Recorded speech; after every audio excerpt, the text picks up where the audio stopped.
Television Network. Montana This Morning continues on Montana's News Leader. Powerful storms pummeled much of the eastern U.S. yesterday. I'm Laura Podesta with more on how one community spent the night on edge as rising floodwaters threatened to burst right through a local dam. For cancer patients, getting to medical appointments could be a matter of life and death. I'm Chris Martinez with how the American Cancer Society is making sure thousands of patients always have a ride. Well, on that story in just a moment. Meantime, 6:30, the weather topping this half hour. Powerful summer storms continue to pound much of the eastern United States. Last night, the storms even led to a rare tornado warning being issued for New York City. In Lynchburg, Virginia, floodwaters prompted evacuations ahead of what officials call an imminent failure of a dam. CBS's Laura Podesta has more. For residents of Lynchburg, Virginia, it was a night of high anxiety and rising floodwaters.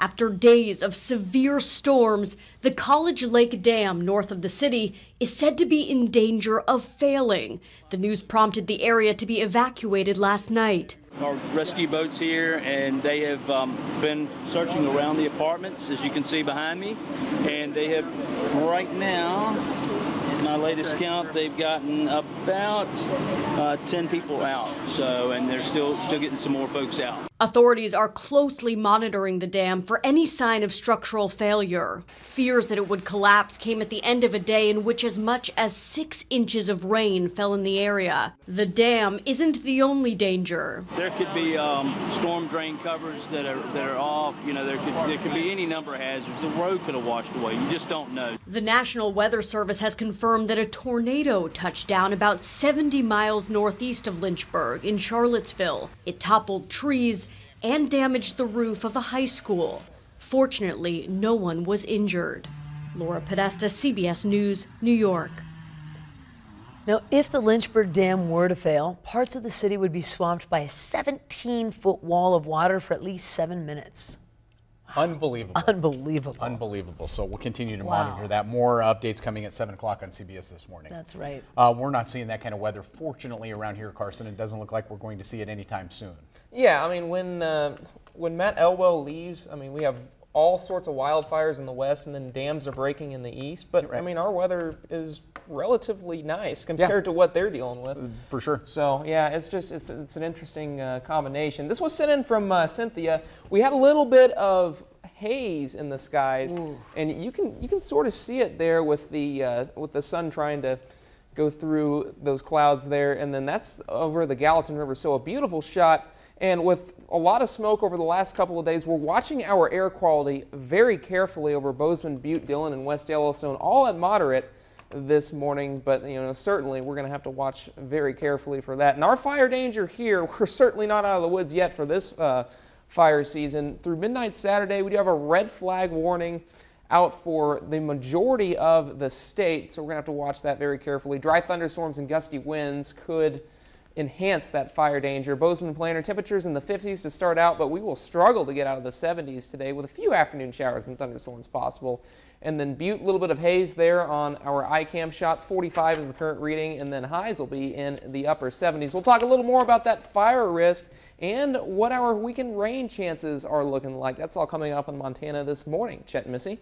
Thank you, Carson. 6:34 now. Bozeman community stepping up to support Gallatin County Sheriff Deputy Jim Anderson and his family following last weekend's fatal boating accident. That accident Friday night near Livingston took the life of Jim's wife, Angie, and their teenage son, James, is still missing. Gallatin County Sheriff's Office has set up a GoFundMe page for the Anderson family, help with expenses.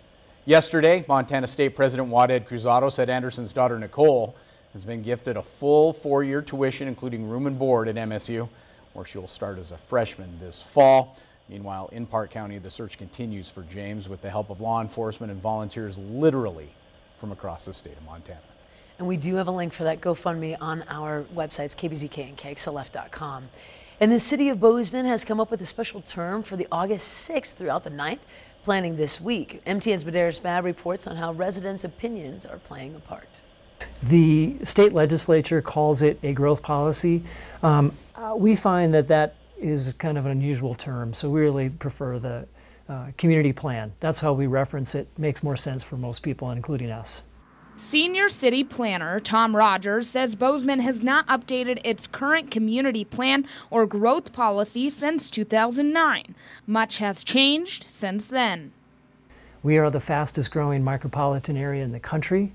What that means, and outside of percentages, is more than 1,500 people are moving to Bozeman every year. In addition to that, we're seeing incredible investment in the community through residential development, single household development, multifamily house development, and all the commercial that you see throughout the community. Rogers says the update is in the beginning stages, and now the city is asking for community input. You know, your voice does matter. If you're a community member, we want to hear from you. We want to hear your ideas. We want to understand your issues. And we all want this community to be a great place for everybody. So the more people that we have contributing to the conversation, stepping up, whether it's through email, whether it's coming to a commission meeting, whether it's participating in one of these events with regard to these plans, it's really important. And I can't stress that enough. These listening sessions and an ice cream social will be held at various times during next week. In Bozeman, Medeiros Babb, MTN News. You had me at Ice Cream Social. The city says these listening sessions are designed to get input from the community about what they envision for Bozeman's future, what it looks like. Specific time and dates of those events can be found at the city website. Shifting gears just a little bit, while some say President Donald Trump looks to escalate trade war with China, Google might be trying to actually build bridges. The online news site The Intercept is reporting that Google is planning to return to the Chinese market with a censored search app. Now, the tech giant was last in China in 2010 when it withdrew amid claims that it was being targeted by Chinese hackers. Now, this dominates the Chinese market, and its shares fell on rumors of the Google comeback. CNN's Cherise Pham has been following the story from Hong Kong. Google has made no secret of its wish to get back into China. This is a lucrative market with hundreds of millions of internet users, and it is impossible for any big U.S. tech firm to ignore. So when The Intercept reported that Google would launch a version of its search engine in China that would block sensitive sites, it wasn't a big surprise. Google declined to comment on that report, saying it wouldn't comment on speculations about future plans.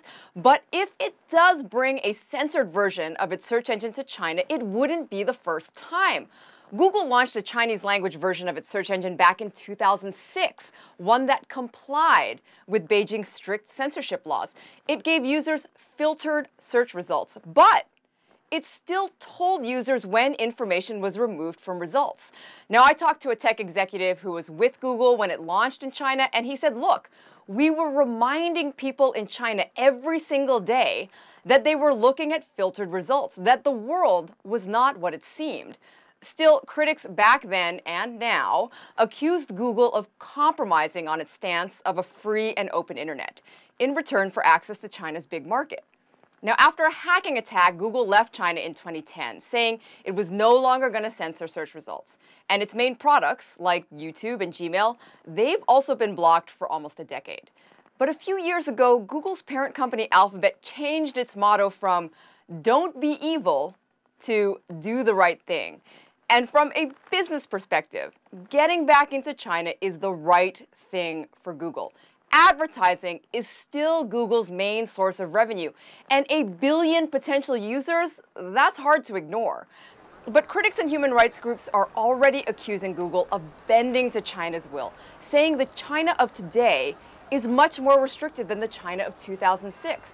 It is more aggressive about tracking people, and it has, in the past, requested Western companies to hand over sensitive data. Google has said in the past that it wants to be in China to serve Chinese users. But the former head of free expression for Google in Asia told CNN, if its search engine returns to China, the reality is that Google will be serving the Chinese government. Cherise Pham, CNN, Hong Kong. Switching gears entirely, for many cancer patients, getting to medical appointments could be a matter of life or death. That's right. It's why the American Cancer Society runs a program providing free rides for patients. As CBS's Chris Martinez tells us, the program now getting a little extra lift. Thank you. So we're going to walk to my car over there. Twice a week, Albert Nanez travels about a half hour from home for his cancer treatments. He was diagnosed with multiple myeloma 2 years ago. Multiple myeloma is a cancer of the blood inside the bone marrow of your bones. Albert is unable to drive himself, so he relies on others to make sure he never misses a treatment. So he turned to the American Cancer Society's Road to Recovery, a program that pairs patients with volunteer drivers. There are cancer patients needing rides every day. Ryan Okita says the numbers show how vital that need is. Last year alone, Road to Recovery provided 340,000 rides nationwide for around 20,000 cancer patients to or from treatment, thanks to about 10,000 volunteer drivers. Family members and friends aren't always available, so our Road to Recovery program really helps these cancer patients to get to treatment when there's no other way to get there. Now the program is getting a boost thanks to Lyft. The ride-sharing company is providing rides for patients in 9 cities and New Jersey, with plans to expand. The American Cancer Society pays for the ride. Albert says without the help, so I would have missed a lot of appointments. One less worry as he continues his fight. Chris Martinez, CBS News, Burbank, California. Love that. By the way, the American Cancer Society says they're always looking for volunteers to help with patient rides. If you're interested, you can sign up on their website at cancer.org. We're going to take a quick break here on Montana This Morning. We come back. Here's a look at a couple of stories we'll have after that break. Even big restaurant chains are going beyond meat. I'm Kenneth Craig with a look at the high-tech burgers made in a lab. Ahead on CBS This Morning, we're in Lynchburg, Virginia, where a potential dam failure is forcing people from their homes. If it breaks, the entire city could be under 17 feet of water in just 7 minutes. And rapper Drake takes the In My Feelings challenge to the next level in a new music video released overnight. The comedian behind the viral dance craze tells us how it all started. We'll see you at 7.